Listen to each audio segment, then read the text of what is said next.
Welcome again. My name is Rafael Ribeiro, but people usually call me Rafa. Rafael was only reserved for the moments where my mother was really mad at me. And if it was Rafael Ribeiro, I knew I was in serious trouble. So you can call me Rafa. Here with me, I have Alex Kliotzkin. Did I pronounce properly? Good enough. Yeah. Good enough. Cool. And to give you a little bit of an overview of what we will be doing, we'll give a short intro explaining why we are here and hopefully connect with why you are also here. Then we're going to talk about our first C for the night. So we're going to talk about the context, not only the context of me and Alex and you, but also the context of, let's say, society, the market that we are living currently, and why this topic has been so demanded or so pertinent. I don't know if that's an English word. So accurate for the moment we are living. Then we're going to explore the first C of more focused job-seeking strategy, which is clarity, and understand how being clear on what we want to achieve or what we hope to find can help us in so many ways. Then we're going to talk about confidence. How do we feel when we are looking for what we desire or what we want to have in terms of a job position or even a compensation or a new role in many different occasions. Then finally, what we are calling the concrete job search strategy. It started as a focused job search strategy, but then we need to find a word with a C to keep the pattern. So it became concrete job strategy. We're going to wrap it up with a conclusion to understand if there's any missing links or open topics that we still would like to cover or clarify. And then finally, we're going to have a C&A section. Again, we just had to find something that started with a C, but that's just a regular Q&A section, okay? So questions and answers, just following the pattern here. I don't know how you feel about this in particular, Alex. You're in a different country, so it would be interesting to understand how Germany is living things right now. But I'm going to talk about Portugal because it's where I live for 18 years already. And it has been my home, where I got married, where I had 2 daughters, where I got divorced as well, but still in a good relationship with the mother of my daughters. And independently of the whole pandemic, AI, wars close to in our continent, let's say, that affected the economical landscape, I feel personally that the whole market is going through a moment of feeling hopeless, not only because of the layoffs. A lot of people around my age, I'm 41 years old, questioning what they have been doing for many years, seeing things changing in the tech landscape and then influencing everything around it. So a lot of confusion happening. And I talk this about myself, especially. How do you feel the current market, Alex? Yeah, so I mean, I'm also so I'm a director at well, we'll do the introduction, but so I'm a director at Germany's largest semiconductor manufacturing company. So I also hire, but I've also been a career leadership coach, mostly career coach, let's say for the last 2-3 years. And so most of my clients are from the US, but I also see what's going on in Germany. So what I can say right now is that it's definitely very much an employer's market, as in employers now have the the privilege, the freedom, whatever. They can be very picky right now, right? So whereas before, you may compromise on a few things. Let's say in tech, maybe you don't have an exact skills fit, but then you would spend some time looking for the right attitude and personality fit. And then you can afford to do that. But now employers, because of the large number of applicants per role, like every application easily has like over 100 applicants, especially the popular ones. So now the employers can be very selective, right? So this obviously makes it difficult to land interviews, and also with AI tooling from both sides, right? So employers are using a lot of ATS. I mean, in my company, we're using an AI tool as well to filter candidates, and of course, candidates themselves are using AI to mass apply, to customize their resumes, CVs, etc. So there's a lot of noise in this market, and it's challenging to stand out, right? I think that's the main thing. It's challenging to get those opportunities. But at the same time, there's a lot of change happening right now, obviously mainly driven by AI. And there's still a lot of opportunities out there, right? It's not like the opportunities are so scarce. It's just that there's just a lot of competition, right? So for what I see, there's quite a lot of opportunities still out there, and but the criteria, the bar is higher now just because of the competition, right? So you got to work harder to stand out, and you got to work harder to do better in the interviews, essentially, right? Yeah. Yeah. But there's still plenty of opportunities. The market Yes. is still rich in opportunities. Yes, for sure. So despite feeling this hopelessness in the market, and at least the people around me, we here today are bringing hope that we can actually approach the job hunting or the job searching from a hopeful place, and also focus on the things that we can control, because that's the only thing that we can actually do something about it. There are a lot of things happening out there that we cannot control, so let's focus on the things that we can control. All right. So we want to hear also a little bit from your journey in a moment, but just to also give you some context, and for those who don't know Alex, I'm going to do his intro, and then he's going to do mine. As he mentioned, he is director of engineering, career and leadership coach with 17 years of experience across big tech and startups, and in multiple continents. Like when I got to know Alex and asked him, like, all right, mate, so where exactly are you from? And then he's just started saying like, oh, I started here, and then my family moved here, and then we went there, work here, work on this other side of the moon, almost like Pink Floyd, and then currently residing in Munich area, Germany, right? Yes. Coached more than 100 engineers in career development and leadership skills, graduating from the University of Waterloo in Canada, and 11 years at Qualcomm in San Diego before moving to Munich. Nice to meet you, Alex. Nice to meet you. And I can't say Rafa, I guess I have to say Rafa now, right? Yes. I did not know that in Portuguese that's how you pronounce it. Yeah, what I normally say to people is just think about happy Rafa, because in Portuguese, the R at the beginning of the word sounds like the H at the beginning of the word in English. Yeah. All right. Well, here I have with me Rafael. Rafa. Yes, Ribeiro, good. Ribeiro, who is not only a software engineer or an agile coach, but is also a certified surf instructor, which is really cool. So Rafa has 25 years of experience, so 15 in tech and then 10 in personal development. And he's very adept at using the ocean and surfing metaphors to teach his principles, which I'm sure you'll hear lots today.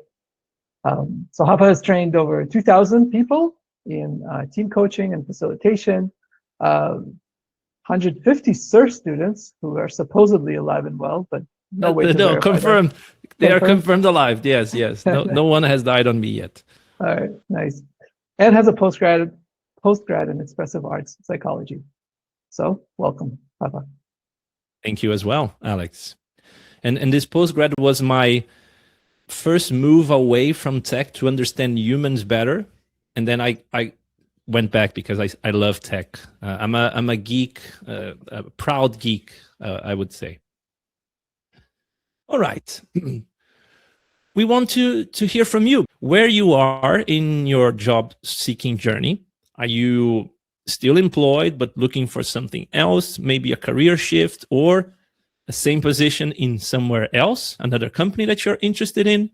Or are you open to work and it happened recently, either by choice or whatever the reason was? You don't need to go into details. Or you have been some time looking for a new position and you're looking for ways to improve either your efficiency or the quality of the applications that you are finding. We have health bigger than work. Is my programming brain understanding correctly? Greater than. Greater than, yeah. More Bigger, important. greater, yeah. Mm-hmm. Yeah. It's interesting. I recently was invited to host a workshop on that topic and finding balance between the work-life balance topic. Yeah. And the approach I took, and this is just for people also to consider, is how we in ourselves are balanced. Like, is our health good? Our relationships are good as well? Or are they out of balance? And how is our mind as well? What kind of thoughts are we mostly having? Are we only in our heads? Are we only in our relationships or giving too much to others and not for us? And are we taking care of our bodies? The physicality of our existence. So thinking about the balance between these two also. Full-time job more important? Sorry, Alex, you were going to say something? Yeah. Yeah, just to add to that, Rafa, because we hear the term work-life balance a lot. And I'll be honest, when I worked in San Diego at Qualcomm, like I fell in between the cracks, and like in my last years, like I got away with working like 1-2 hours per week. Like I did nothing. Like I was like going out to the beach and hiking and all that stuff. So I was like obsessed with like, work-life balance. I don't want too much work. And then, I got into some other places where I had to work a lot and I couldn't handle it. And I think I'll tell the story a bit later. But what I realized essentially is that it's not so much about the hours that you spend on the work, it's how aligned you are with the work, right? So I look at myself today. So, like let's say 7-8 years ago, I was literally working 1 or 2 hours a week. And if I had to work 4 or 5 hours, I would be like, oh my God, this sucks. Now, like I have a full-time job that I love. I have a career coaching business, which I basically another full-time job. So I'm like working really like mornings to evenings and weekends, but I don't find most of the time that I don't have work-life balance because I'm really aligned with what I do and I'm enjoying it, right? So I would advocate, and this is why we're doing this, you get the clarity on the job that you would love. I would advocate to find a job that you would love more than focusing on work-life balance. And then I know, if you're parenting, of course, like, whatever, you have commitments and you have young kids, of course, you need to have that designated time.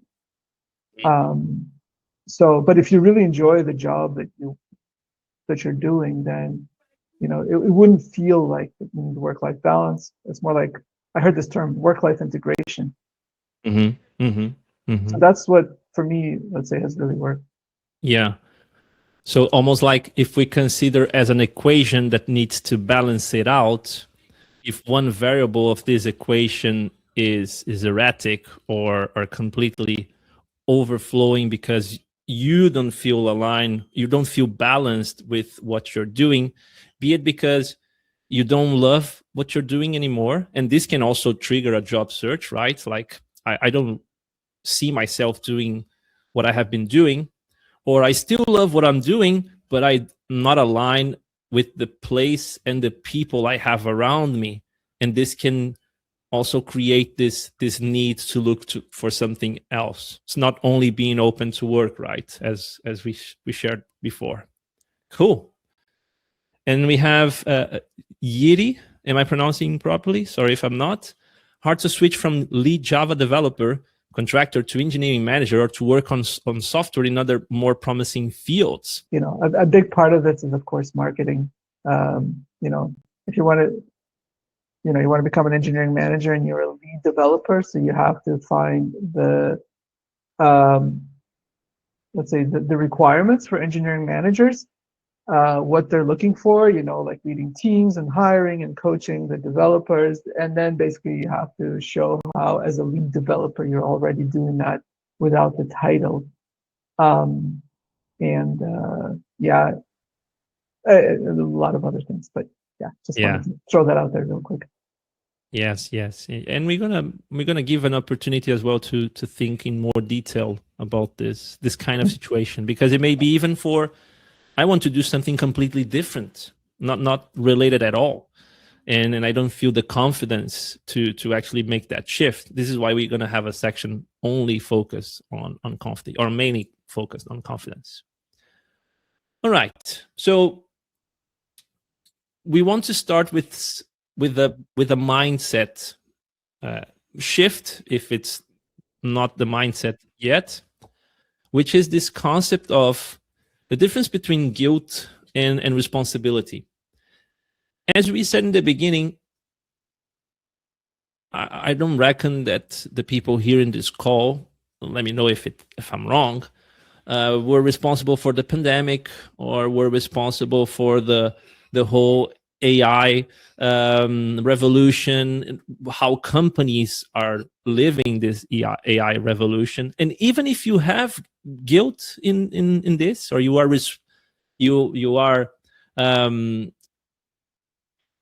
responsible in the sense of like you did something that contributed for that, in life some things happen that we are not guilty of. It's not our reason for existence that happened. And even if it is, we can choose to take responsibility of what we do with the cards that are given to us. So I'm going to give you a quick example. Alex is going to share his as well. At the current moment of my life, because of many different factors, I've been working on my own with my own company for close to 10 years. I started to enter a really big existential crisis that also, I believe, led to me wanting to divorce the mother of my daughters. And despite still having clients and creating projects, I was not feeling okay inside. And it got to a moment where I didn't know what actually to ask or to market or to network or to advertise in terms of services, that the clients stopped appearing. And it got to a point where finances were horrible, bills were accumulating, and I saw, okay, I am putting myself into a corner and I don't see a way out. So recently, I decided to share this publicly because I was living in this really dark and isolated place for so long, basically saying, hey, I don't know what my next professional job or project is, because I have been digging a hole myself trying to figure out stuff. So I got lost on the way. I need help. And it has been amazing the amount of help I have been receiving. So I took responsibility of the condition I was in. And even if it wasn't my fault, I said, hey, I need to do something about it. And even this session today is a result of that. Alex reached out and said, hey, Rafa, I saw your video. We didn't know each other from before. So we met like a week ago. And in one of our conversations, we said, Well, Alex, I'm feeling so happy and overwhelmed with generosity, and so many people open to work as well, reaching out to me that I want to give something back. And Alex said, "Hey, well, let's do a session together, and we can talk about how to better find a job." So this is me trying to take responsibility of the situation I am in. It's not an easy situation to be in, and maybe you here in this call is also living through this. But you can make a choice to be responsible, to respond to what's happening. And this can be asking for help. That's also an action that you can take. So I wanted to give this example because it's what I'm currently living now, and it connects with what we will be talking later on. Alex has another example that you would like to share as well. Maybe will resonate even more with some of you. Yeah, thanks, Rafa. So I was living, like in San Diego, and I spent, my family and I, my wife and I made the decision to move to Munich. So I spent 12 months interviewing. And so finally, after 12 months, after so many ups and downs and close calls, etc., I finally got a job in Munich. And so we relocate here, the visa, all that stuff. And like I said, I was working 1 to 2 hours a week at Qualcomm, and I joined an early stage startup with a very, very demanding manager. And like I did my best, but like I just, I joined as a senior developer. I wasn't in leadership at that time. And so I did my best, but it didn't work out, right? And it was extremely demanding, evenings, weekends, like we got to deliver, we got to look good to our management, etc. So after 2.5 months, I got fired, right? So spent 12 months interviewing, moved across the ocean to a new country, try to settle in. I have 2 young kids with my family, and then I get fired after 2.5 months. So that was a real wake-up call, right? I really had to take a step back and reflect on my career so far, because as you heard, I wasn't taking it very seriously. In fact, my goal was let's push the envelope of how much I can get away with, and focus on all the other stuff. But at the same time, I wasn't feeling I don't know, satisfied. I guess there was guilt. What am I really doing with my career? So basically, after getting fired, I had this moment of reflection where I was like, okay, what I was doing so far in my career is just not working. It's not aligned with who I want to be. So that kind of crisis led me to, reflect, and 2 very clear, let's say, messages or directions came to mind when I did this reflection. So I asked, what would I really love to do? What would I really enjoy doing? What would I enjoy waking up every day to? So the first thing that came to mind was, I love helping people become better versions of themselves. And the second thing was, I want to bring joy to the workplace, because we spend 8 hours, in office, or we used to, maybe not so much anymore, but we spend a lot of time in office with our colleagues. Work should be fun. It's such a huge part of our life. Why not? Why can't we have joy, have fun, and everything? So that clarity that I got then led me to go into leadership. So then my next role, I became a team lead. Then I got another role after that as a project lead. And then within 2 years, I grew to director at my current job now. And it was all thanks to that clarity that I got, which, was caused by this crisis, which was seemingly like a terrible situation. But if I didn't go through that, if I didn't go through that experience and gain that clarity because of it, there's no way that I would be where I am today, right? And this also naturally led to a progression into coaching as well, right? Because these 2 things are still, these 2 things of clarity are still very much a part of, let's say, my core values and what I want to bring, right? I love helping people become better versions of themselves. This is why I decided to do more of that and become a coach. And also a very important part of that was I had to let go of the blame that I was assigning to my manager. And I have a very funny story about that, because at the time I was seeing a coach. My wife's a life coach, and she's all into she did a lot of trading, so she knew someone. She said, "Hey, go talk to this coach." So as I was talking to her coach, what really helped me, let's say, let go of the blame.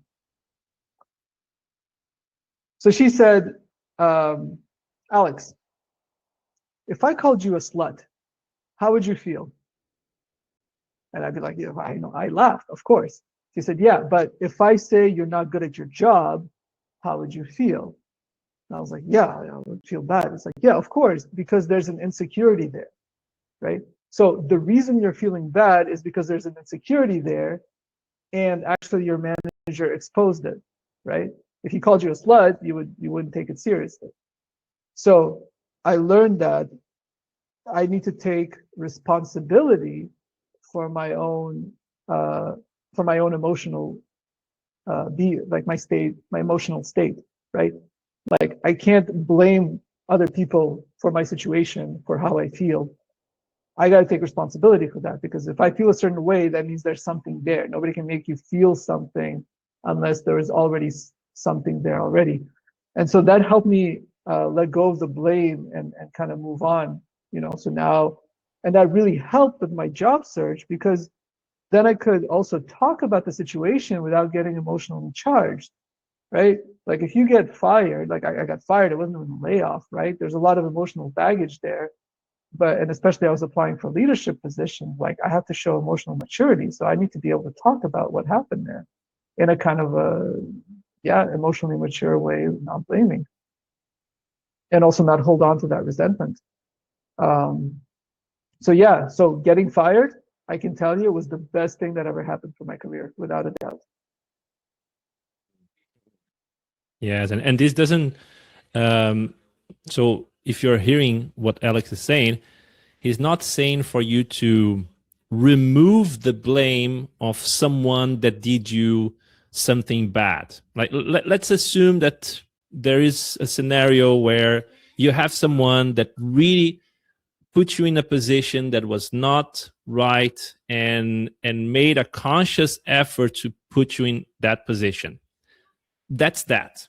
And it can happen. Like not everyone is generous, not everyone is caring for others. That can happen.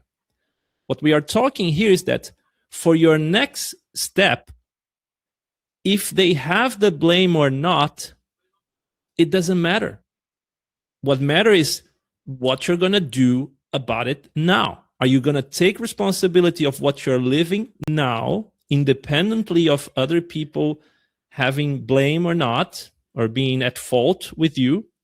That can happen. But what you're going to do now in your new job, in your new position, in your new career, in your career shift, it's entirely in your hands. Even the situation of the market. Well, we cannot change the market. If you have that power, please help me out. I'm in need at the moment. But without this in consideration, what can you actually take responsibility at your current moment and at your current capacity to put you closer to what you want? So we have a question here. I don't know if you want to share your client recent story as well, Alex, before we ask people to reflect a little bit. Sure, yeah. So this would also be a quick story. So I maybe a month and a half ago, I have a client who was recently laid off, and he was interviewing and he just couldn't get past he just couldn't get the offer, and he didn't know why. So he took action, he took responsibility, he came to work with me, and just last week he got an offer, right? And he sent me this great message because he's like, I was super stressed, it's such a stressful time. I didn't know what was happening, but then I got this offer, and I have the severance package that I got from my current company, which I can now invest in my daughter's college fund. And the new job he got was like a much better one, because he's like, they told him, yeah, we don't really have layoffs. We've been operating for 10 years. We're growing. Like, we don't really do these kind of stuff. And he's like, wow, this is the first company I've ever worked for. He's has over 15 years experience that doesn't do layoffs, right? Like every company I've worked for, like all the time, like almost every year they lay people off. So getting laid off led to a better job, better opportunity, and starting a college fund for his newborn daughter, right? So you just don't know what this situation you're in right now can lead to. We would like you to reflect a little bit on what we just shared. And you can do this in silence. You can grab a piece of paper and a pen. You can grab a digital note-taking device, open Notepad, my best friend, and write in it. What is the moment that you're living right now, and how, despite the odds, despite the difficulties, despite the faults of others or the market that you feel that they have towards you, how can this moment actually be in your favor rather than only being a setback? So write a little bit about this. What can you identify as opportunities? Things that you may have been postponing for so long that life or the circumstances are giving you a moment to actually put into practice. So we're going to put you 1 or 2 minutes of silence so that you can write about it. All right, wrap your reflections. If there is anything that you would like to share, share in the chat, that we can give space for everyone. There was a saying for Syed, or Syed. Sorry if I'm not pronouncing properly. You can correct me, all right? I love to learn how to pronounce names. There is a saying, I am told, everything happens for good, but we don't know about it at the moment. And I even believe on the intentionality that we place into things. See it. Some things happen and they are bad, and they make us sad, or they make us despair.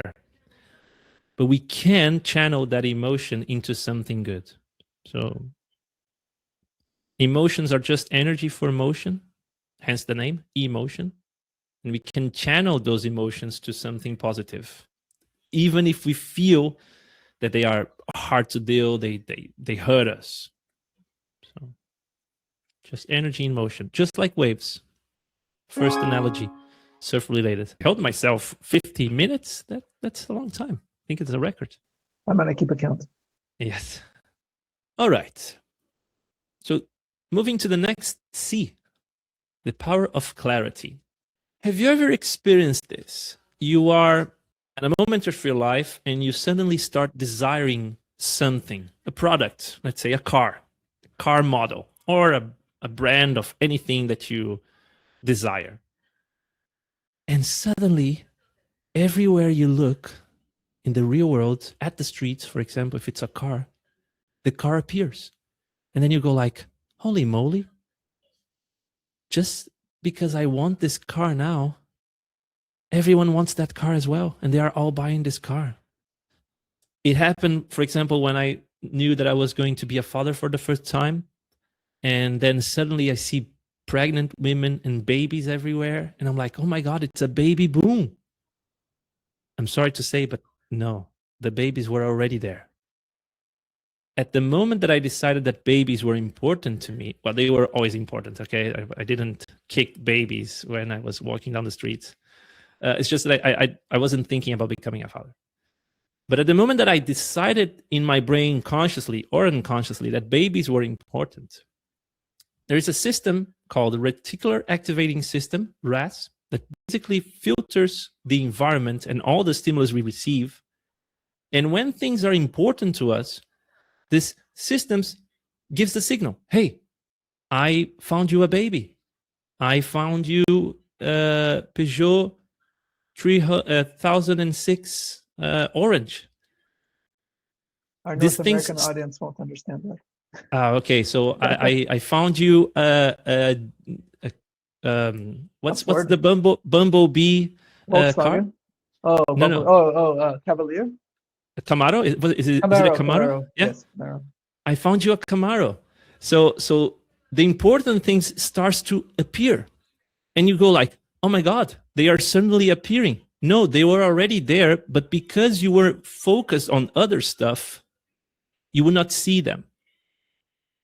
So when we are looking for a job, it is of utmost importance, and we have an expert in this topic here with us. It is of utmost importance to define as clear as possible what exactly are you looking for. And I know this because not only when I had this clarity, I got what I wanted, jobs, houses, even the mother of my daughters. I was at the point in time where I said, I am looking for someone with these characteristics. And then boom, she appeared. Funny enough, she also did the same exercise. And then I appeared and we matched into the set.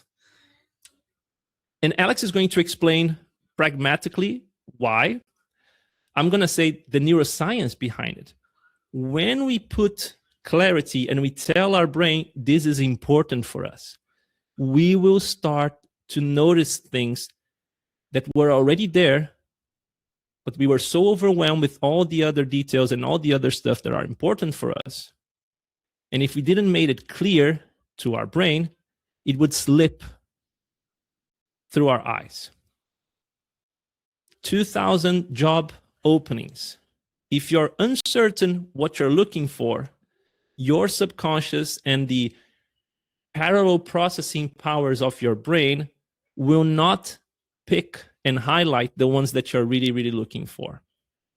So being clear on what we want is super important. And we're going to present you an activity for you to get clarity into what you want, if it's not clear already.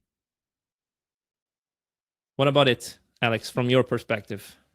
Yeah, so clarity is pretty much the most important step you can take in your job search because it defines the next step.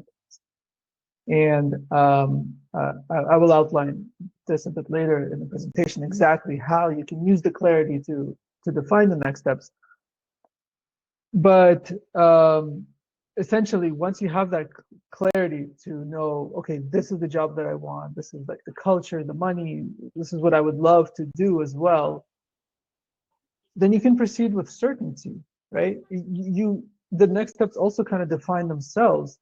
And the biggest problems that I've seen with working with clients in the job search area is that the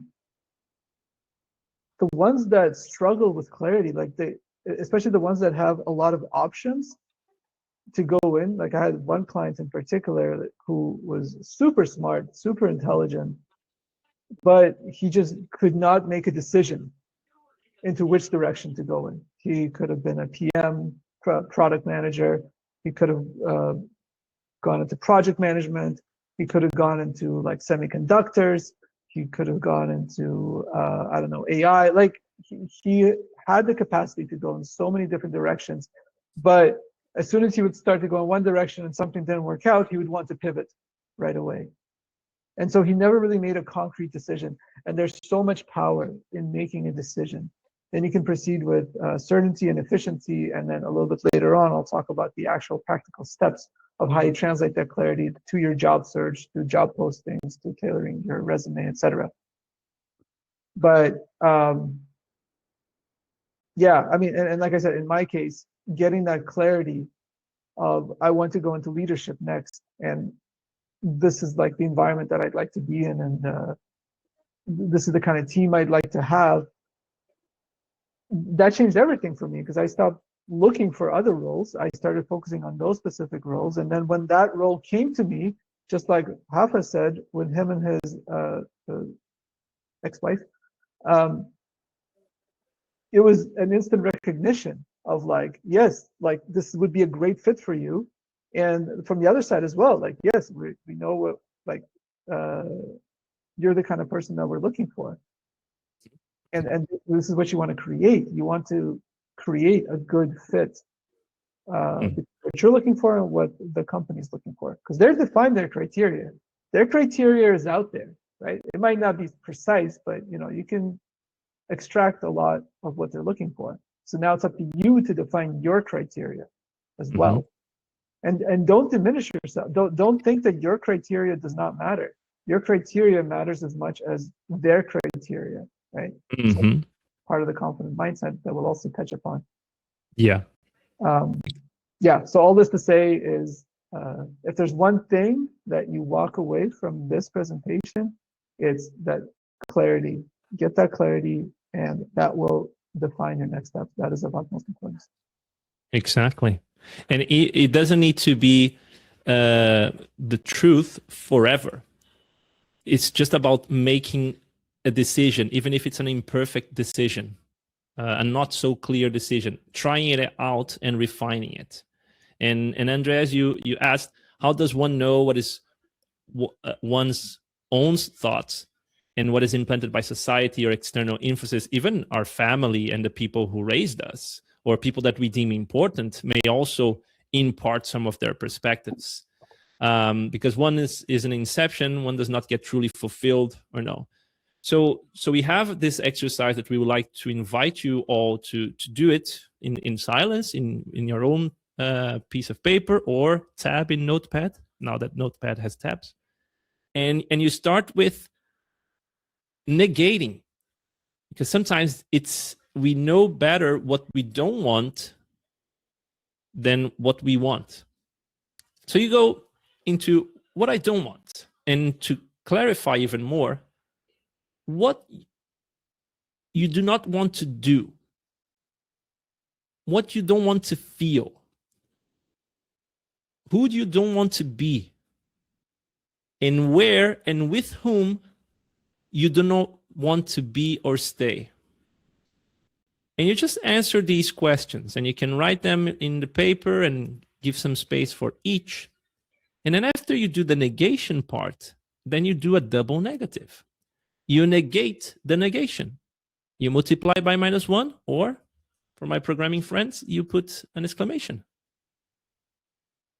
What do you want? So you negate what you want to do. What do you want to feel? You negate what you don't want to feel. Who do you want to be? You negate what you don't want to be. And then where and with whom you want to be, stay. So we're going to give you some time to do this exercise. Alex, you wanted to add something? Yeah, just to answer Andreas's question, or not answer because it's a hard answer, but at least my opinion on this, because I went through this whole thing as well, is that it doesn't really matter where the influence comes from, but you have a decision, you have a choice as to what you take with you and what you leave behind, right? So you might say, yeah, maybe society has implanted, I don't know, you should be wealthy, you should have lots of money. Well, having lots of money is not a bad thing. Like, why wouldn't I take that, for example, right? But if they implement like, oh, you need a fancy title, you need to work for big tech, you need to have Google on your profile in order to be successful, right? Then you may say, no, I don't accept that. So you have a choice in which you accept and which you reject. And it frankly doesn't really matter where it came from, but what matters is what you choose. Again, with the responsibility part, right? So it may not be you to blame or your fault that you have this ideal, but now we are giving you the opportunity to challenge this ideal. Maybe this is something that you do not want. And then, okay, so you write down what you don't want, and then you go negate that on the second part. Yep. I had a terrible CEO and the manager. So I got fired, which is actually another funny story, but maybe I'll save it for later. So I got fired, and it was just the beginning of the pandemic where like everything shut down, right? Nobody was hiring. In Germany, there was something called short work, where basically people were working like part-time and being subsidized by the government. Like there was no job postings, like nothing. But I got fired, and I already went through this getting fired experience thing before, so it didn't really affect me so much, especially in the way it happened. I had little doubt, let's say, where the issue was, and it wasn't me. But anyway, so what was going on at that time, right? I was reading the news, and I was on LinkedIn. Everyone's saying, "Oh my God, the economy is going to collapse. Like the job market is terrible. Nobody's hiring, this and that." And what I did was I cocooned myself. I shut it all off. And I did the exercise which you just did. So I wrote down, I was like, okay, well, this is another opportunity for me. Last time it happened, it worked out for the better. I believe that the same thing can happen this time. So first of all, let's get clear on what I want, what kind of role that I want to have. And I wrote it down. I want to work at a big organization. I want to make big impact. Have the freedom, all that stuff. Wrote down my conditions.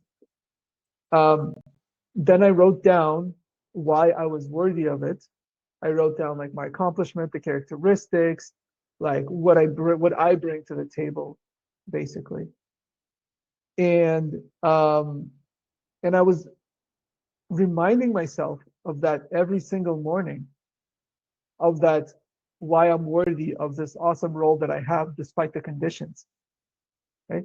Because like at first I didn't really believe that, okay, despite all these conditions, like it's possible.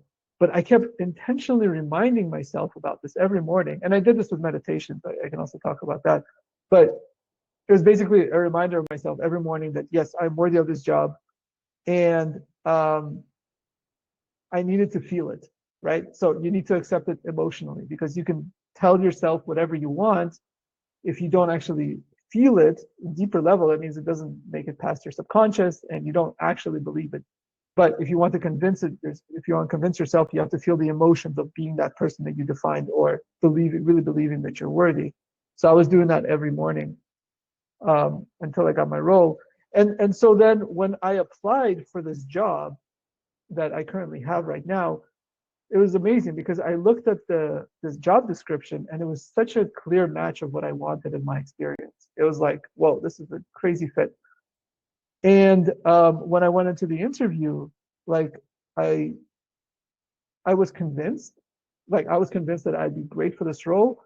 But then at the same time, I went through enough rejections that I wasn't attached to getting the role, right? And this is part of the convincing yourself and having that confident mindset. Because if you believe you're worthy of the role that you want, then getting rejected doesn't mean you're not going to get it. It just means you're going to get another role, or even better roles around the corner, because there's many roles and only one, you only need to get one opportunity to get the job. And so at the time I had a few interviews, and I was calm, I was confident, because I wasn't attached, but I also had that self-belief that yes, I could do really well in this role.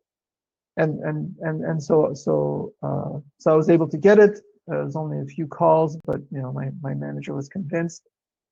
And that's how I got my director job. It was intentionally cocooning myself from the outside noise and reminding myself every morning of why I'm worthy of the role that I want, and then feeling that emotion and actually maintaining that emotional state as long as I can throughout the day. That was my challenge.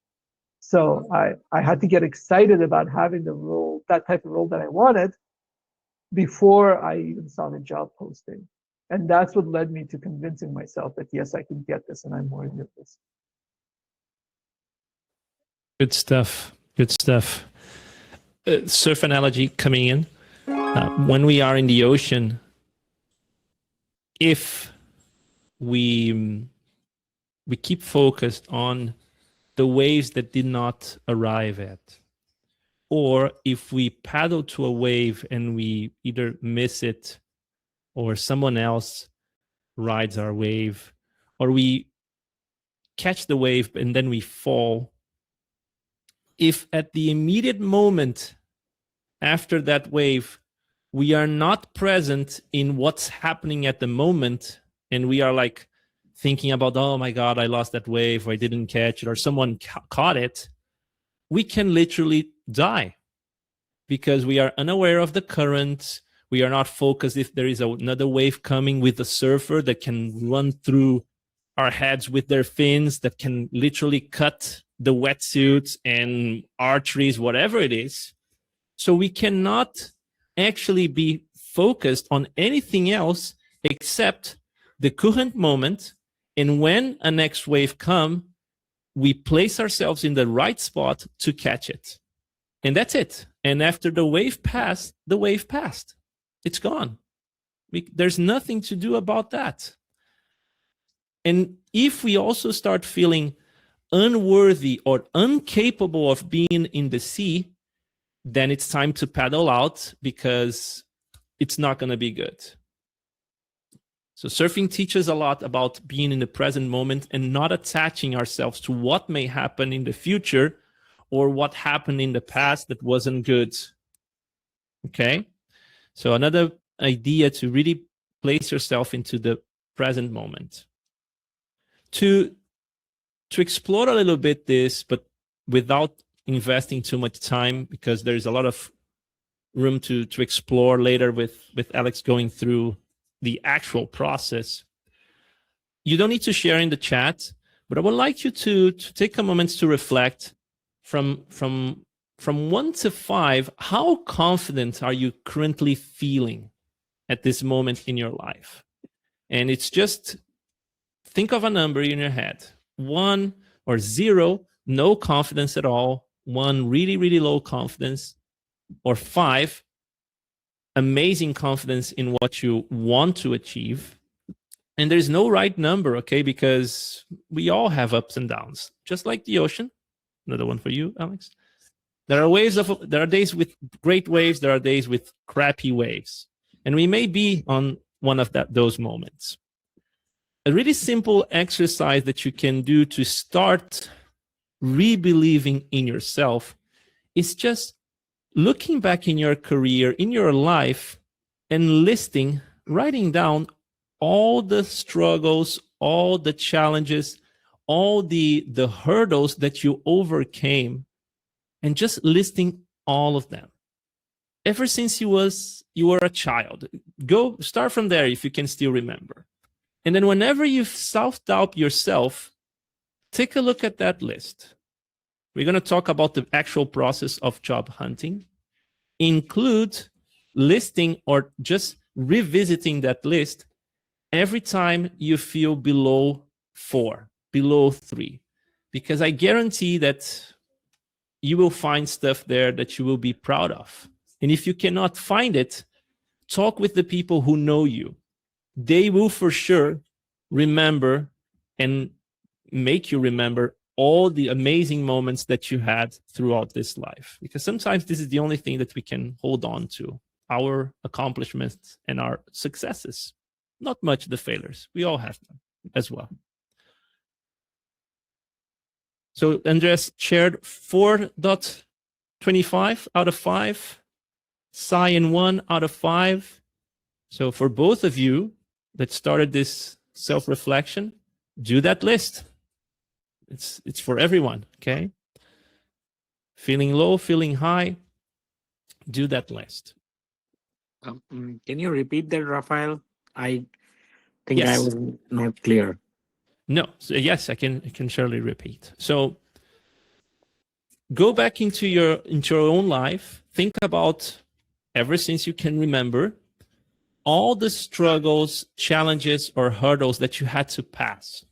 Maybe you had a difficult childhood that you had to work it out. Your first jobs were not that easy, and you have all these problems with your peers, or a difficult boss, or a difficult project that you were able to work it out and succeed. And you go through all these moments in your life, chronologically speaking, and you use that list, you write it down somewhere, and you use it to boost your confidence, to remember that you're actually worthy, that you're not only talk. Because depending on your personality, for example, I remember my failures clearly, and I don't think much about my successes. And so I start self-doubting myself because I'm only thinking about the failures. Right. And not about the good stuff that happened. Okay, so that's my... It's the same concept that you presented with neuroscience with focus, right? Like you get that something you want and it comes into your focus. It's the same thing with your successes and failures, for example. If you start focusing more on your successes and you start reminding yourself more of them, then that's what you'll start thinking about, and that's what you what will be at the front of your mind rather than your failures. And by the way, this is not an easy process. This is much easier said than done. I don't want to present it like, oh yeah, just write this down and everything will, get magically resolved. You'll get confidence, no problem. No, this is a process, and this is like building new habits. It's like building a new muscle. If you're not used to doing this, it's like going to the gym, right? First like few weeks, it's gonna suck. It's gonna feel weird. It's gonna be uncomfortable. Like you don't know what you're doing. It's like your muscles aren't used to working in that way. And it's the same thing here. You may not be used to thinking in that particular way, and so it may feel uncomfortable at first because, yeah, depending on your background, where you grew up, your culture, right? Like some of those things may not be praised, or it'll be like, well, yeah, you accomplished this, but why didn't you do it better? Or why didn't you do it more? Or like your brother did it better, or whatever, right? So that's how we're trained. That's how we grew up, and it served us well to some extent. But this is the part where we want to retrain ourselves and intentionally build our confidence and really write this out. So like I said, it's exactly what I did. I shut out the outside noise, and I wrote down what I was proud of, all the things I overcame, and I then kept reminding myself over and over and over again. Surfing analogy. In 5 weeks of surfing program that concluded today, there was this one student that literally on the first class was in panic of entering the ocean. And then I came to her and said, don't worry, we're going to take step by step. I'm going to walk with you until the water is up to your waist. And you don't need to worry about standing up on the board the first time. I'm going to push you on a really small wave, and you just go with your tummy on the board and you slide all the way to the beach. And if you want to come back, you just give me a signal and we enter again. And the program ended on the last day. She was surfing. So first week, she was in panic. She was doubting herself. She would start this class saying, oh, I can't do this, Rafa. Surfing is not for me. And I would just say, yeah. Surfing is not for you. Don't worry about that. Let's just continue doing it and we'll see what happens.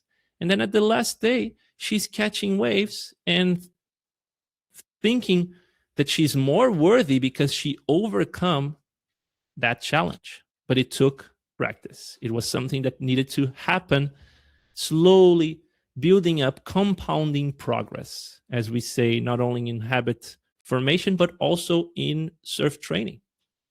You need to put in the hours. You need to actually do the work. In physical training, we normally say it's going to get worse before it gets better. And that's part of the process. So maybe it will become instantly easier for you, or maybe it's going to get worse a little bit before it gets better. All right. So drum roll, Alex, because we reached the sea that people are probably really, really looking for. The concrete job search strategy. And we have a lot of topics that Alex is going to cover in detail. You don't need to take photos or write those down at this moment, because Alex is actually going to showcase a little bit more in detail how does this look in practice. And we also going to send you later on this week or the beginning of the next, the recording, some support material. You're not going to be drowning in the middle of the ocean with no life buoyant. We're going to give you a surfboard and a wetsuit. All right? You're ready to hop up on the wave. It's your turn. That was forced. That won't count. All right. So the actual concrete job search strategy, right? So this is the strategy that I followed when I was looking for jobs, and this is what I do with my clients. So like we talked about before, right? You have your criteria, the jobs that you're looking for has their criteria. You want to make that a perfect fit. You want to make it feel like a perfect fit, right? So what you need to understand is, yes, right now it's a very competitive market, and basically you'll get very little eyes on your profile. But there's also other ways to get interviews. So anyway, you want to appear as the perfect fit for the roles that you want. This is the goal. I call this the focused job search strategy. Yeah, I mean, call it concrete to put the seeds, like Rafa said. But what you don't want to do is you don't want to do like this pray and spray, like apply just to as many applications as possible. Because if you're trying to be a fit for many roles, then you're not a fit for any role, right? And this is the key. This is where we talked about, okay, you need to get the clarity, make a concrete decision, go in that direction. If it doesn't work out, then you pivot, right? But if you try to just like just apply for everything, then it's not you're not going to appear like you're a good fit. So how do we actually do this? So I'll give a brief summary here, and then I'll give examples of how this is actually applied. So the first thing you want to do is you want to translate the clarity that you got in the previous step to the job search categories.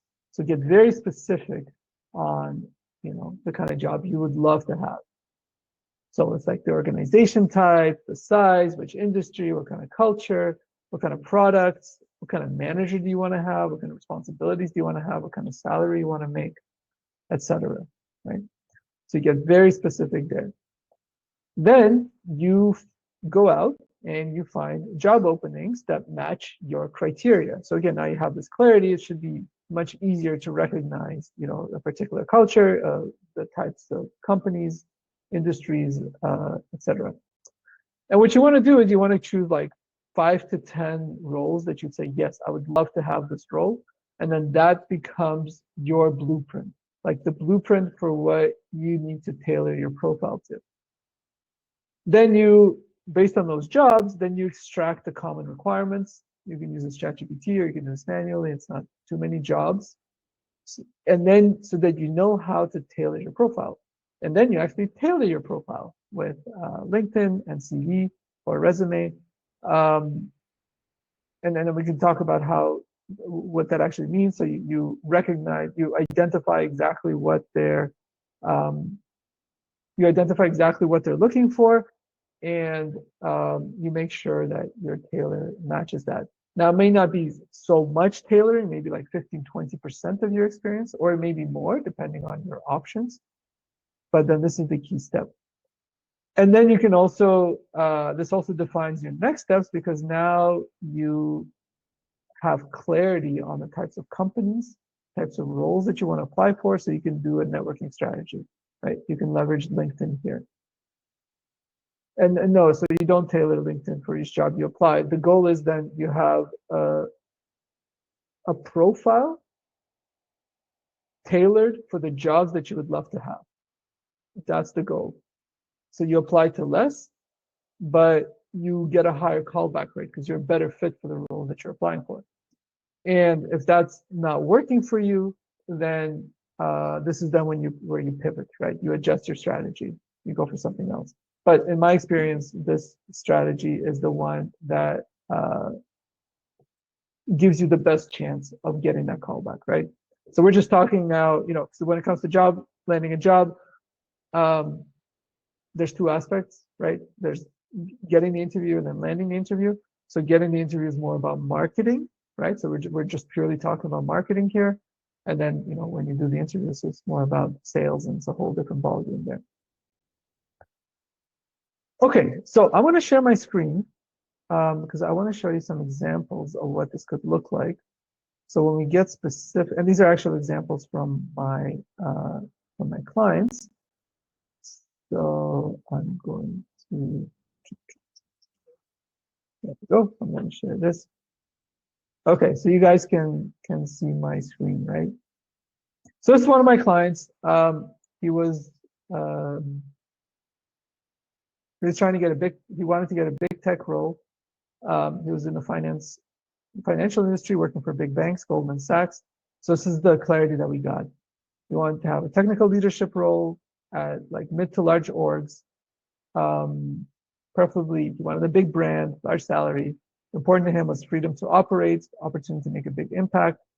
And he really wanted to go into more data engineering or data science domain. So we identified, okay, these kind of data engineering jobs, and he has a background in data engineering that are adjacent to AI teams, right? So these are kind of the criteria that we identified.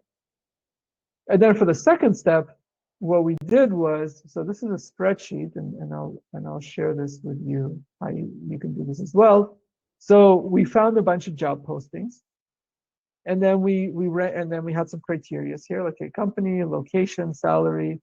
We also did the role type, like is this a lateral move, is this a stretch, is this a next level? Ideally, you want to go for next level, but sometimes stretch, sometimes lateral is all good depending on your criteria.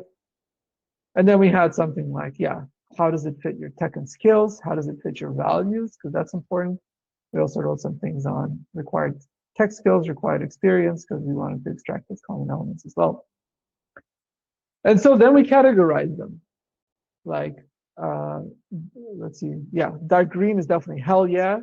Like, I would love to have this job. Like, light green's like, yeah, it's okay. Yellow's like, eh. And then, orange is like, definitely no way. Like, I'm not working for this company. Because remember, like, you could get jobs, right? Like, all of you can get a job, but you don't want to just get a job. You want to get a job that you love, right? You want to get a job that aligns with what you want to do next. And so this is the exercise that we do. So in this case, we've identified 5 roles that he would love to have. Now, this is just a blueprint, right? This doesn't mean that, okay, these are the only roles that you're applying for. It just gives you an example of the type of roles that you're applying for. And it's very useful to do this exercise because it also refines your clarity. So like you may have some idea in mind of what you want, but then when you start looking at these actual roles, the job descriptions, you start looking into the companies, their cultures, etc., you may change your mind. You may refine your clarity here. So we did this. And then using ChatGPT, we actually extracted the common requirements of what we wanted to emphasize. And we also asked it based on the resume or his background to give it kind of a fit rating, but you don't have to take it too seriously. So, what it spit out, yes, 10 plus years of experience in data or software engineering, for example. They were looking for experienced manager roles. Those are the types of roles that he was going for. These are the key experiences that he had to show that they were looking for. Okay, you have experience with hiring, mentoring, growing teams, and setting technical direction. The technical skills, SQL, Spark, Hadoop, for those of you in the tech world, experience with cloud platforms, knowledge of modern data tools and frameworks. These are like ETL data pipelines. These are the types of roles that he was going for. Some programming language, some data security, stuff like that. Another thing that was very important is then when you're in a manager role in tech, a lot of them emphasize strategic and cross-functional impact. So driving the strategy, definitely working, collaborating with cross-functional teams, and understanding scalability, performance optimization, etc. So then we went to work. First, we refined his resume. So this is what we ended up with based on the feedback that we got, based on this, the common requirements. And of course, we verified with them, right? We didn't just rely on ChatGPT. We did also then match how this looks against the roles that he was applying for. But, we emphasized building and leading multiple teams. We put some impressive achievements. We put some achievements about scaling, right? We noticed that also a lot of them were asking for Gen AI, or we know it is a topic about, everyone's looking how to leverage AI and he didn't have much experience that, but he had some. So we definitely wanted to emphasize them to make it seem like, okay, I'm, up to date with industry standards, and I can come into your organization and uh, uh, lead like a kind of an AI rollout or set the strategy, etc. So yeah, we emphasize the leadership aspect, leading teams, cross-functional collaboration, working 40 plus teams, improving efficiency, working with senior leadership, growing teams, from the ground up, and things like that.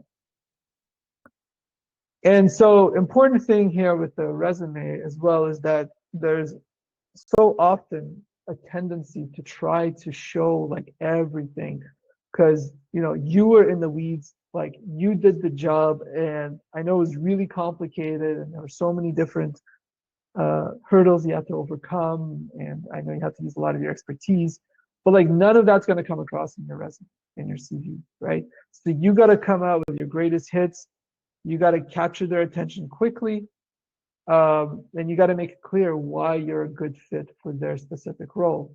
So they're not going to give your resume the time of day too much. Again, with so many applicants with ATS, you're going to get some eyes on it, but you want to capture that attention. The only purpose that the resume serves is just to get the call done, right? You don't need to put your life story on there. Even in Europe, I would say that's also the case. In Europe, it's common to have the CV, which, usually a curriculum vitae, which is like more in depth of kind of, rather than the greatest hits, like American style resume, it's more like, okay, here's like more in-depth stuff that I've done, kind of a journey throughout my career. But I would even recommend to go with an American style resume. At least 2 pages. Yeah, it doesn't need to be 4 pages, but 2 pages would be good. In Europe as well, because it's also a similar story where there's tons of competition. So you want to capture their attention quickly. You want to stand out. Mm-hmm.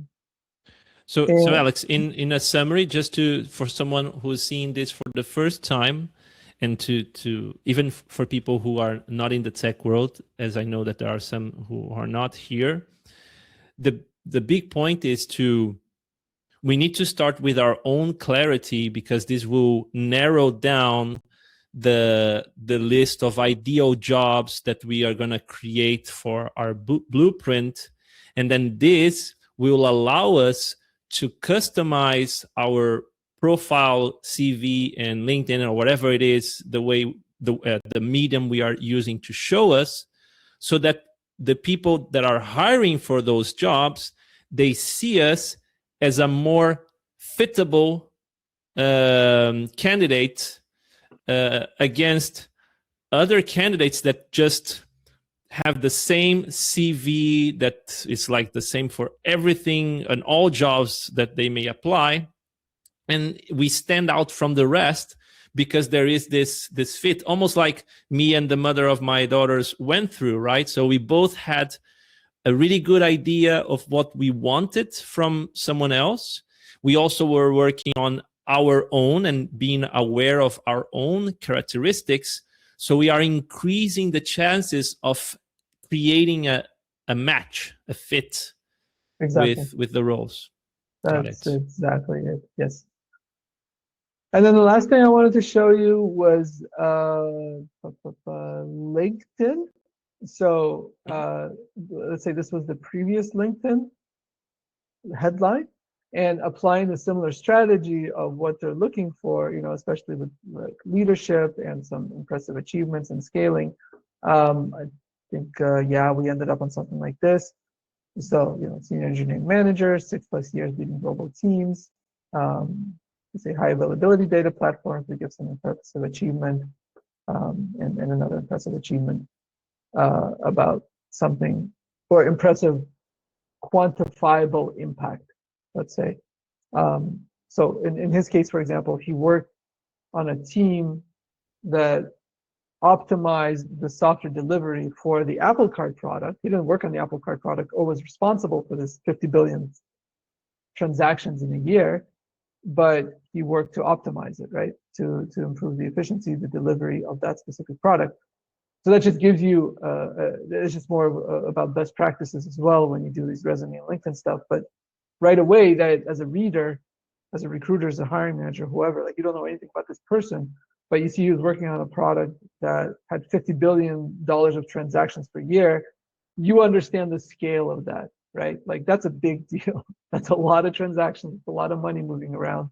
So even if you improve like the efficiency of like, I don't know, 0.1% or whatever, like that's a big deal.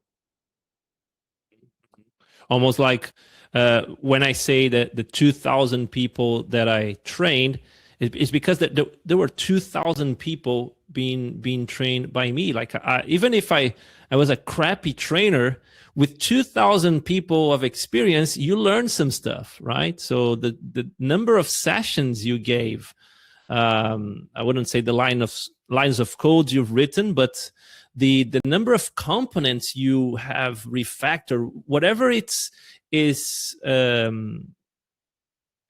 substantial and of course align with what people are looking for, that you don't really think of, especially if you have the generic CV. But when you start to apply the lens of like, okay, but what kind of role I'm applying, so what things in my experience make sense? Is that it? Yeah. So the thing that you want to get across is, as somebody reading it, and they don't. It's a marketing game, right? So you want to capture their attention, but you also want to make it as simple as possible for them to understand the scale and the impact of what you did. That's why, you know, if you work on a product, like let's say I can say something like, sometimes when I introduce myself, I would say something like, yeah, I oversee the software deliverables in a division, you know, that makes $5 billion per year, right?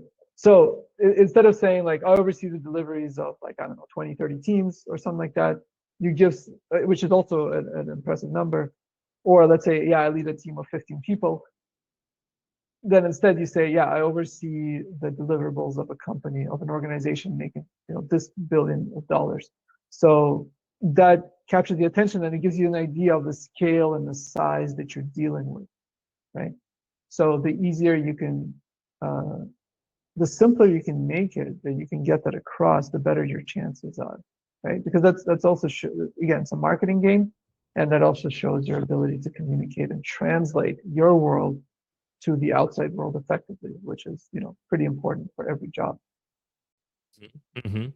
And this is another opportunity that we can leverage AI in our favor, right? Especially for the kind of individuals like myself who don't really know how to sell myself. So you have the data, you have the statistics, and you can interact with ChatGPT or other generative AI tools and say, hey, how can you present this information in a way for this kind of roles that will stand out for someone looking for a candidate as in that position? Yeah, so you can definitely use AI for the wording. What's the most difficult part is extracting the relevant information that you want to put on there, right? Because once you know what you want to put on there, then yes, nowadays with AI tools, it's pretty easy to reframe the wording to make it, let's say, understandable. What you can also do is you can dump just all your achievements and everything that you've done, whether, you know, anything notable.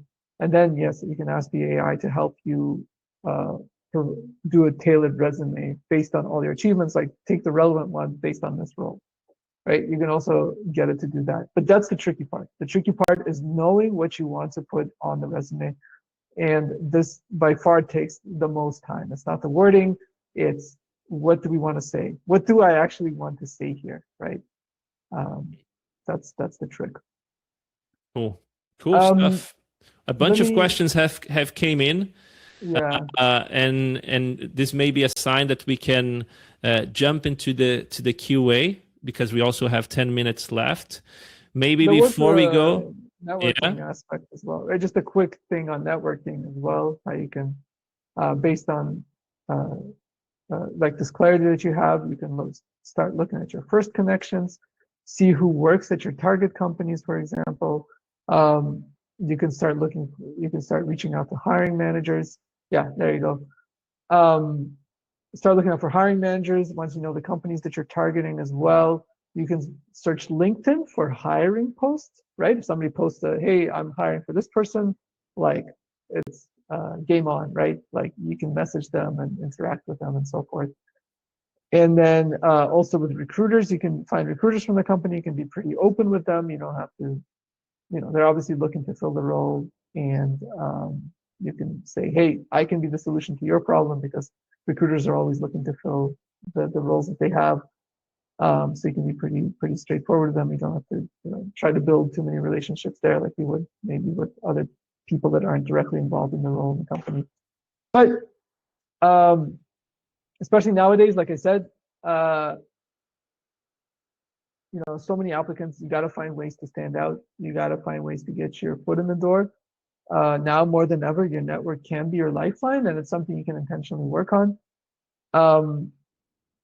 It will not always bear fruit like right away, or you'll probably have a low success rate, when you start reaching out to people, but I mean, that's okay.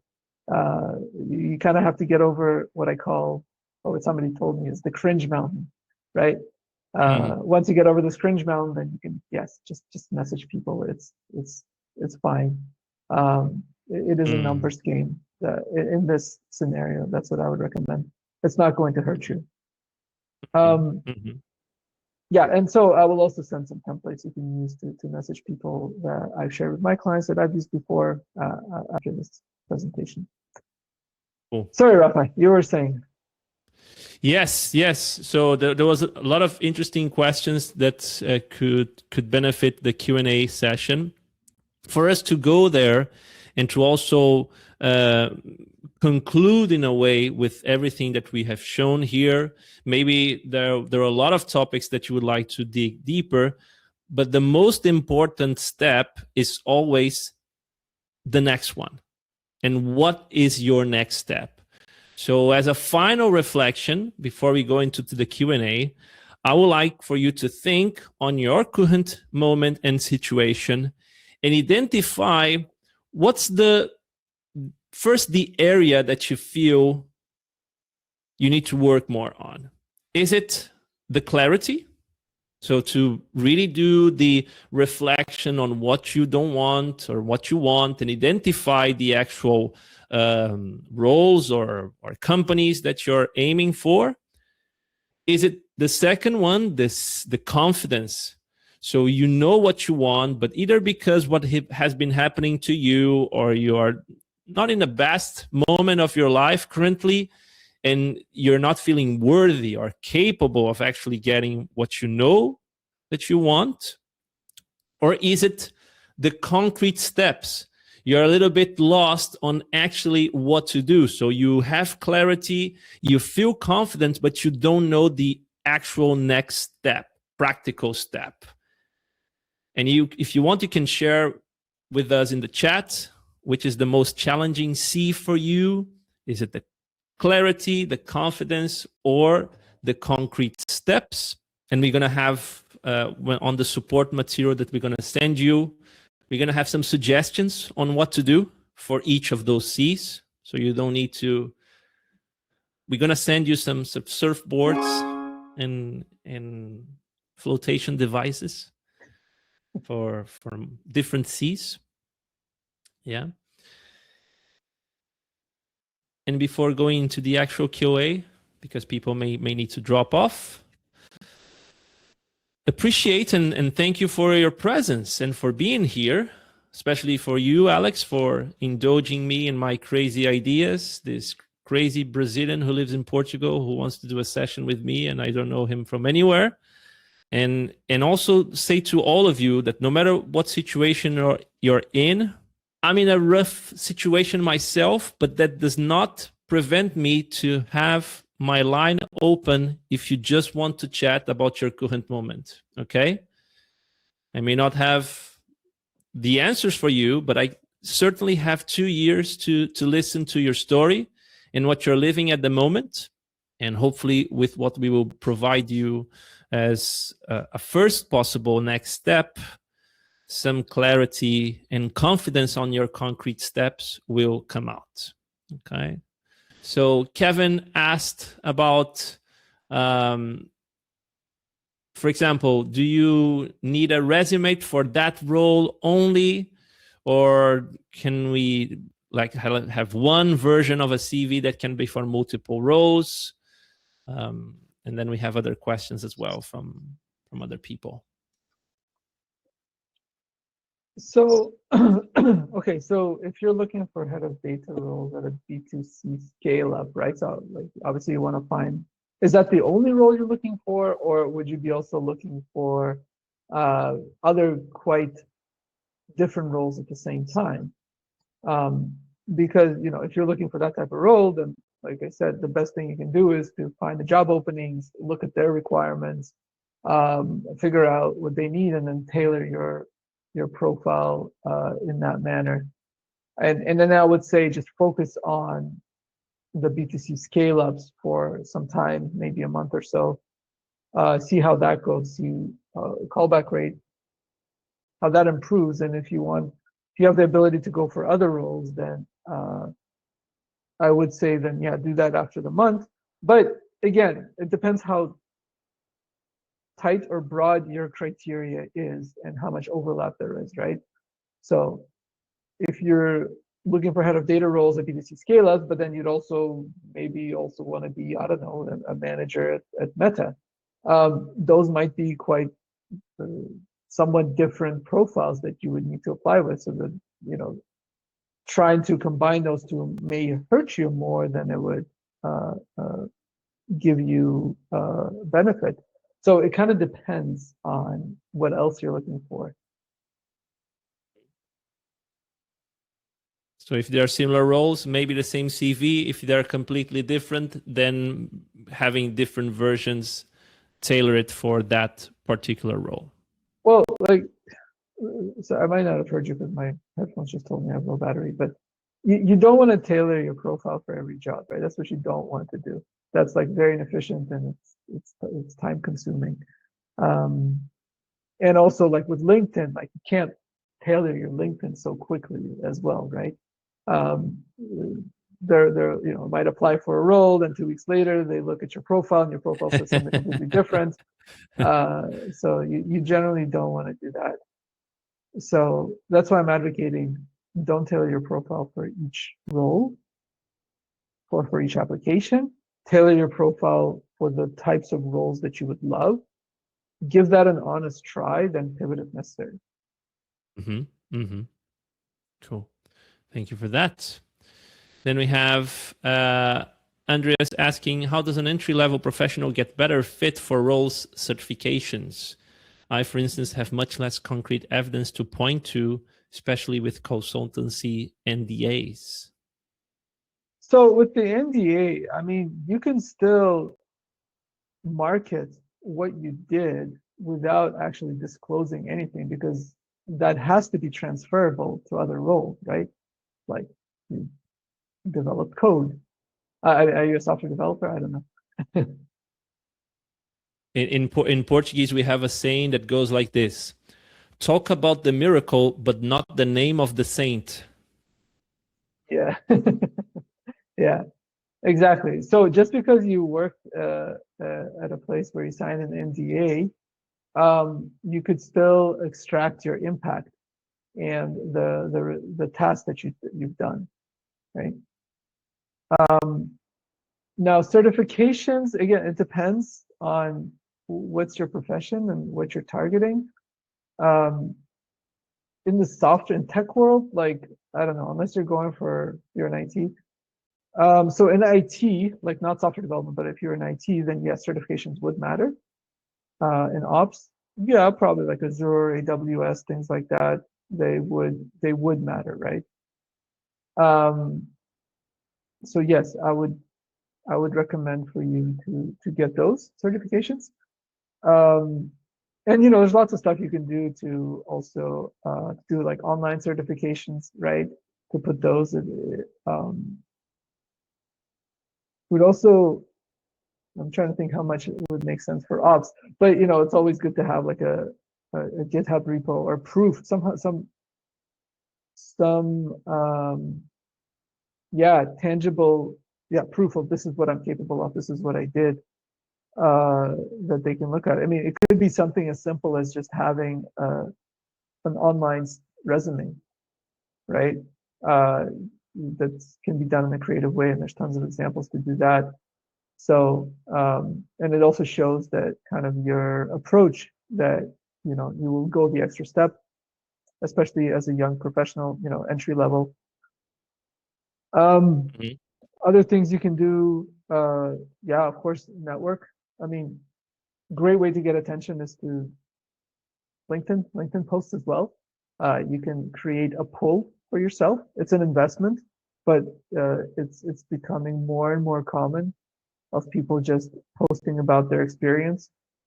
Or it could be like, you could have fun with it. It's like, okay, day 100 of looking for a job. This is my experience so far, and this is what I've done. Now I'm working on this project, and things like that, right? And you never know. It all the magic thing with LinkedIn and putting yourself out there is that you just don't know what it can lead to. One post can go viral and lead to like a whole host of opportunities, right?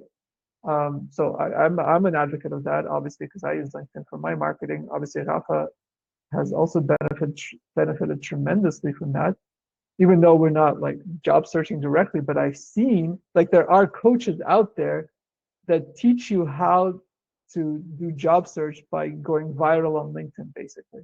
Tailoring your profile, writing posts that get traction, being strategic about it. So you could also definitely do that as well. Just do what you got to do to stand out. Yeah, and recently I have been hearing a lot about the rise of the juniors with this whole AI revolution, where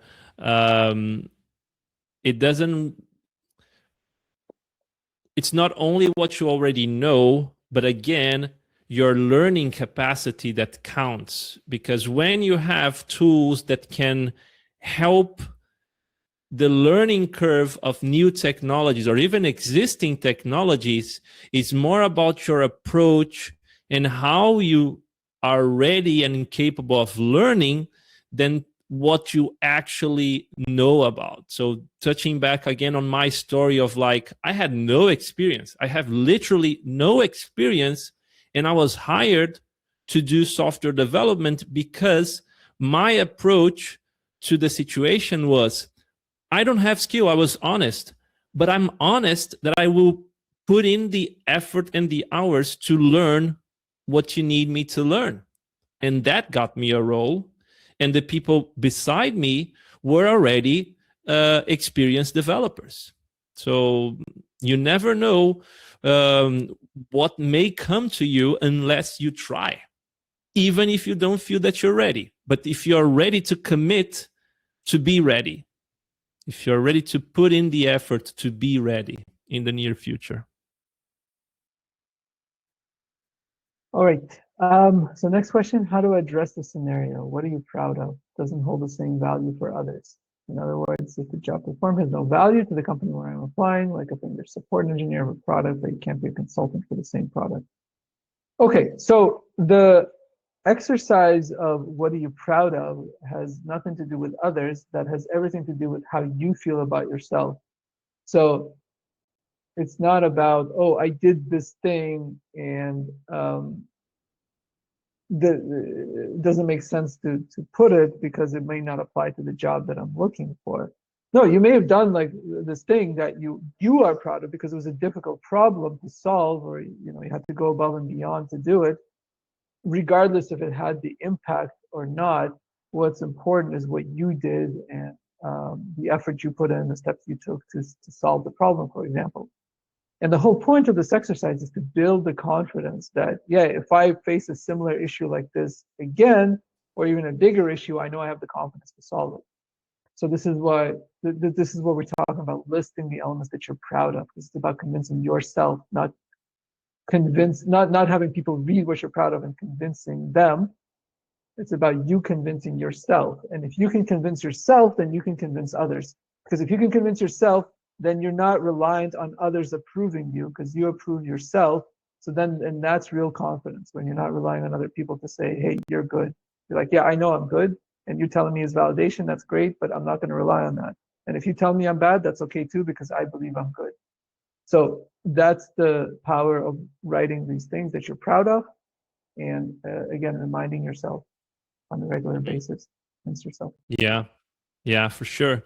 And even for your own, let's say you get the job and then you start doubting yourself again. Even if what you're proud of is not directly related with what you're doing, if you try to extract the skills that you had to build or develop to solve that challenge or to overcome that challenge that you are proud of, maybe they can be applied to what you're doing currently. For example, in surfing, there is a lot of falling. In fact, the only guarantee when you start surfing is that you will fall. Even the top athletes on the world fall and wipe out. And the wave doesn't last forever, so you are bound to fall one day. This practice of continuously standing up after falling is something that you can transfer to life as well. And if you had difficult projects with difficult people, even if they were in an area like outside of tech, for example, and you want to land a job in tech, you're going to still find difficult people in tech as well. So that confidence and that skill that you had on dealing with conflict or people with difficult personalities, okay, it wasn't in a project in tech, but in tech, you also have these kind of problems. So you can do this mapping yourself. Maybe could be relevant for the profile if it fits directly. Or maybe, as Alex was saying, it's just something for you to be mindful of, to feel like, hey, I have dealt with similar problems in the past, so I have the skills to solve them now, even if it's a new role or a new area or a new company. All right, so next question, examples of what is effective when messaging people on LinkedIn, recruiters, etc. Yes, I will provide this after, probably in a day or two. I have these somewhere. I will definitely send them your way. Okay, so from Alexander, what I'm looking for is different from my last role and more like my role before, but my last role was in a kind of a prominent place. So what do I do with all recruiters who try to sell me to a place similar to last? And how do I still leverage / put my last place as good experience? I don't know if I understood correctly, but it may be related with getting like calls and invitations for interviews, not on what I truly want, but what people are seeing in my CV. Okay. And they are trying to put me into this place. And again, well, this clarity will help you here, because if you know for sure that this is not something you want, then it's an easy rejection from your side. So when you build that clarity and that checklist of the things that you want, the good thing as well, on top of helping you find the things you want, is helping you reject the things you don't want. You go on your checklist and then someone comes to you with an offer and you go like, does it match? No, you don't even waste any time in going to the interview. Well, you may even go just to network if you have time, but let's say that you don't have many more time for interviews. You can say, hey, I'm sorry, thank you for reaching out, but I am not looking for this. What I'm looking for is this, this, this, and this. Do you have any openings in that particular area? But you don't engage and you don't invest your time as you were investing if it was something that you actually wanted. It's more how they see it. It's mostly the wrong perspective they have. But I still want to leverage the last place. I don't want completely to say I'm looking in something different completely. It was not good. No, I had good moments. I had good. I learned a lot there, and it's a part of me. I don't want to blend it out. So if you know the types of roles that you're applying for next, and then you know what they're looking for, then you can use, and obviously this is very generic, but then you can use the experience that you've had before. And if it's a brand name is always powerful, right? So you can use the experience that you've had before and extract the relevant requirements or the relevant experience that you've had in your previous role of what the new type of role is looking for, and put that at the forefront of your profile. Now, because of that name, I don't know how prominent the name is, but sometimes, you know, like if you work at the big companies, like some recruiters won't even look at what you write below. They'll just say, okay, you were whatever staff engineer at Meta, and you know, we're gonna just bombard you with opportunities similar to this. Or if you're very specialized, like I don't know, performance engineering, if you're in compilers, whatever. So obviously you're gonna get like opportunities from similar roles. And first of all, that's great because you know a lot of people can't even get opportunities like that. So opportunities are coming to you, even if you don't want them, they don't mind. That's still positive. But like I said, what you can do is you can extract the relevant experience from your previous role, from your prominent role, to what the next role is looking for, to try to create that match. And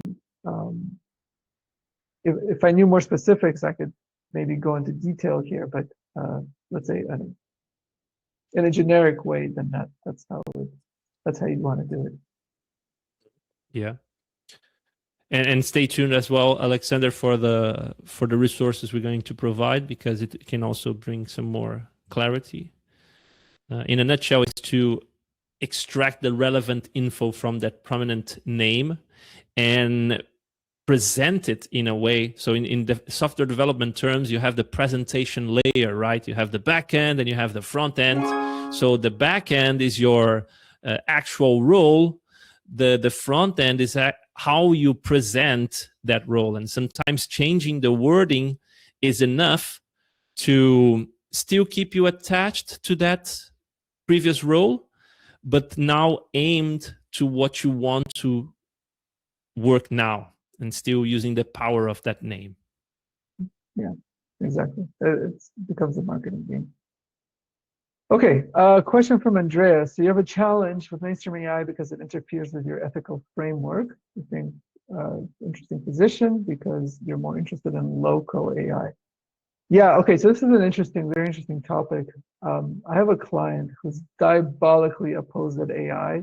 Like he refuses to use AI tooling. He doesn't want to even apply to roles that are leveraging AI or somehow use it as part of their business. So yeah, I mean, you definitely have, like, you want to keep to your ethical standards, but you also need to understand the reality of the new world, right? And I mean, like, I don't know, a company like Anthropic, for example, they talk a lot about, you know, ethical AI, right? And that's part of their core values and things like that. So this then goes into your clarity as to, I want to work for an ethical company, right? Now they may leverage AI, but they may do it like in an ethical way. And typically then these are like mission-driven organizations that, you know, are not there so much for profit or, you know, to solve some niche need, but they have like a mission of, you know, we want to, I don't know, make a better world for healthcare or whatever, and we're going to leverage AI for healthcare somehow. And, you know, maybe this needs to be part of their core values of like, yes, we use AI, but we do it ethically in a responsible manner. In Europe, for example, there's this, I think all these policies that are rolling out where, yeah, you have to use AI in a robust and responsible manner. There's like this EU Data Act. There's some other AI Responsibility Act, I forgot. So in some parts of the world, like in Europe, because especially in Germany, great at regulating stuff, these elements are being rolled out and kind of enforcing the organizations to comply with such like ethical policies, let's say. But in your situation, wherever you are, I would say then that becomes part of your criteria. That may even become part of your non-negotiable, that you work for an ethical company, whether it's AI or something else. Yes, yes. And it can even be a way for you to promote yourself. Like if you register your journey on how to apply for jobs and even customizing your CVs using local hosted ethical AI usage, people may get interested in this. And then when you find a company that also have these values and they see in your display, your profile, that you have hands-on experience, even if it is on your job search, then they go, okay, but this person walks the talk. So he's actually studying these tools to even build his resume on applying for companies that also apply this mindset or belief. Yep, exactly. Yeah, you can create that fit. All right, Sarhan. So your career in software started as a QA, then you climbed the ladder to FE. What is FE? Is it Front end? front end? I Right, believe. of course. I believe Yeah, it's yeah. front end. Yes. Correct me if I'm wrong. Yes. Then you became an engineering manager, then laid off, then you did a contract as a front-end engineer for a year. So do you think you should be looking for front-end roles or engineering manager roles at this point? You seem to be struggling to pass interviews and getting interviews also. Okay, so passing interviews is a whole different ballgame, especially for managers. I have hours and hours and hours of content about that. Getting into, so you're asking which role should I go for, right? Again, clarity. So this is where clarity is important. Now, you may, but you also have to be realistic at some point, depending on your situation. So you may love to get a manager role, but maybe the financial situation may say, you know what, like I can't wait forever to get a manager role. So maybe I should, at some point, I then need to go back again to front-end engineering because that's my financial situation. So what you can do is, again, get that clarity on which role you would actually love to do, not which role you have the best chance of getting at the moment. And for example, you could say, okay, I can afford to look for manager roles for the next couple of months. If that doesn't work out, I know I can always get a front-end role and then I'll pivot, right? Just as an example. So get that clarity of what it is that you would actually love to do, regardless, let's say, of anything else. Apply the job search strategy, see how you can improve your profile to attract more resumes, to attract more callbacks. And then if that doesn't work out, because it seems like you're still getting some interviews, maybe not so many, so your profile is marketable to an extent. And if that doesn't work out, if the financial situation then kind of steers you in a different direction, then okay, you always have that backup plan. One of the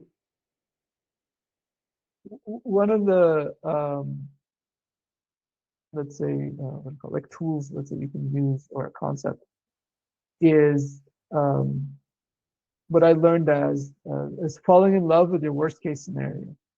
Right. So let's say you want to go for manager roles. It doesn't work out. What's your worst case scenario? Okay, your worst case scenario is you get a job as a front-end engineer. What's really good about being a front-end engineer, right? What did you really enjoy? Maybe you can get a role as a front-end engineer at a really good company, where then it might be like a lead engineer. Maybe it could even lead to a manager role at some point. Maybe it might not happen right away, but I'm sure they would appreciate you having that experience potentially. So then, being a front-end engineer can open up a whole other set of opportunities for you, and you know, you can get senior staff roles or lead roles, and then you could also grow to manager eventually. Anyway, so just being okay with the decision, whatever it is that you choose, I think is really important. Because I've also heard this saying, which I think is fantastic, which is, you know, it's not about making the right decision, it's about making the decision right. You make the decision and then make it right, make it work for you. Yeah. And I have a story to tell about this, Yuri, and it's a true story. So after I finished my psychology postgrad, I had 15 years of experience in full stack development. I was leading like 80 people team. I went to do the postgrad. I took a 2-year sabbatical. When I came back to the job market, I thought that because I was a developer with experience that now had a psychology postgrad, that companies would extend the red carpet for me to join them. And it was not the case. I was not even called in the interviews. And when I was called, it was mainly for really low-level responsibility roles. Nothing against it, but I was hoping to get the same responsibility I had before. People in the interviews would say, are you ready to work 8 hours again? Almost like the 2-year sabbatical that I took in psychology at the time, this was 10 years ago, was I burned out and I had to move out of tech, and now I'm coming back, but I don't have the capacity to work anymore. And at the beginning, I was strong in my values. No, I will have a role as a lead or as a director or whatever it was, and it didn't happen. And I had to join a research and development team of 2 people, no responsibility at all, because the market was not ready for me. Like a software engineer with a psychology postgrad, who is this nut? What I did was, after joining the company, I realized, okay, I want to do things with people involved. Who do I need to get to know here? HR. So I started to volunteer to help in the initiatives they had. And in a really small time, they started to notice that I had skills that were not only from software development. In 1 year in that company, I became the agile transformation lead of the whole organization.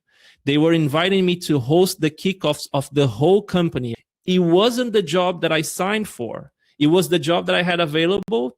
Money was running out, as Alec was saying, and I had to find something. But I had a goal. I said, I don't want this to be defining my career path. I'm going to get this job. And if possible, because I had clarity in my brain, I started noticing what opportunities appeared inside that role. And in 1 year, I was doing what I wanted to be hired for, but the market wasn't ready yet to get me. So sometimes you have to compromise the decision. It doesn't mean that you need to compromise on your goal. If you really want engineering manager and only front end is appearing and you're running out of money, join the front end. But look, who do I need to get to know, to network in this company to help me get an engineering manager role? Or I will continue looking for engineering manager roles, and as soon as one appears, then if it's good enough, I make the shift. All right, good stuff, Rafa. All right, so Yuri, so you have 3 years experience as team lead, software, so engineering manager positions usually have hard requirements like 3+ years. Is it a good strategy to get hired as a developer first and then try it later to apply internally? So kind of what Rafa was just talking about, or keep trying directly applying to engineering manager positions, although it's often denied, but sometimes I pass through rounds. So, I mean, being a team lead and an engineering manager is really, I mean, it's almost the same role. It depends how you categorize it or what exactly your responsibilities were.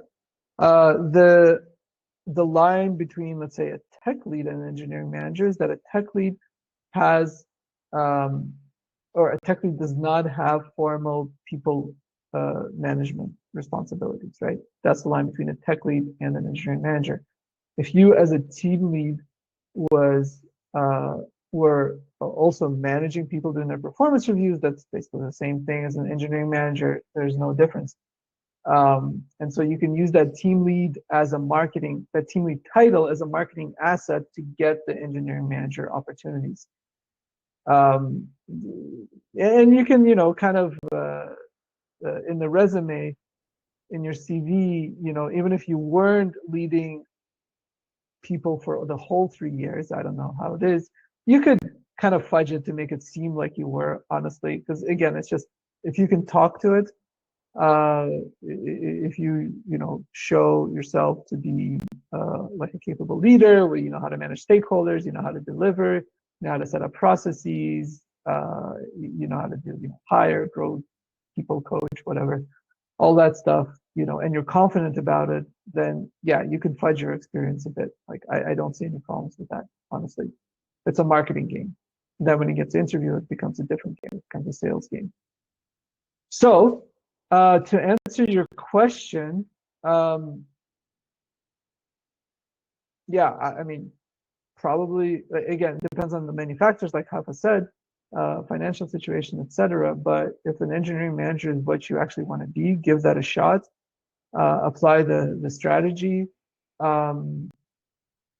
iterate with interviews, right? So you get interviews, you get rejected. What you can do by yourself is you can take time to reflect on that. Again, I have tons of materials on EM interviews, but that's a different story. So, and if that doesn't work out, then yeah, you can always get a job as a developer and then look to grow internally, like just as Rafa said. But it depends on the few factors that we're talking about. But just from reading your question, I would imagine that if you're a team lead for 3 years, you shouldn't have too many problems getting engineering manager opportunities. It could be just a matter in how it's presented, this experience, and not the experience itself. Exactly. It's a marketing game. That's what I'm saying.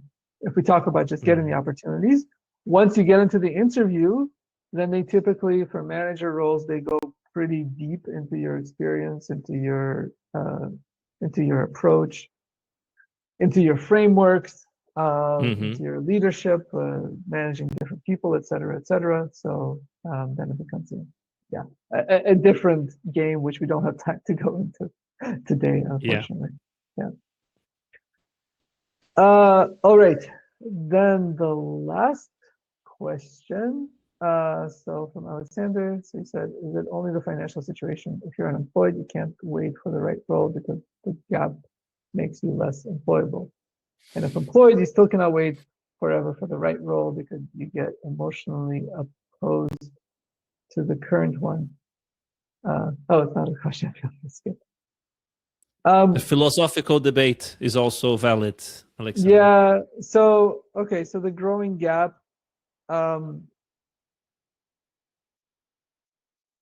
Yeah, it also becomes a marketing game. Again, you can fudge the gap a bit. Again, I don't see much problems. I don't have much ethical problems with playing around a bit with the months of your dates of when you got laid off, or whatever happened. Especially in this environment, you got to do what you got to do to get your foot in the door, and especially if you can, like, if you're confident, if you believe you can do well in the role, then yeah, go ahead and do it. And then if employed, you can't wait for the right role forever because you get emotionally opposed to the current one. So you're basically saying, I may take a job that I don't like, but then, you know, because I'm waiting for my dream role, but then I'm emotionally opposed to the role that I have right now.